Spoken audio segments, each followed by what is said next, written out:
play with doggy with this kind of ball. Step 1, buy this kind of ball at the pet store. Step 2, fill it with treats. Look, so much nice treats, right? 3, try to get your pup to eat something from it.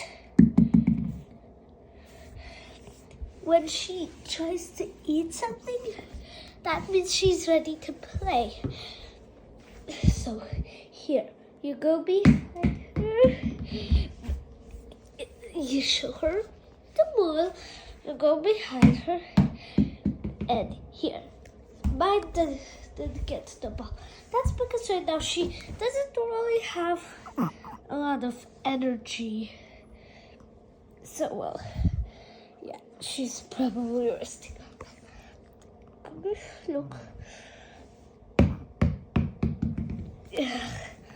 So practically, all the steps I showed you, and if your dog feels playful, you just throw the ball with dog food somewhere for the doggy to get.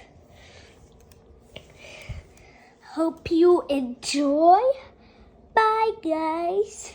I hope you enjoyed the cookie video.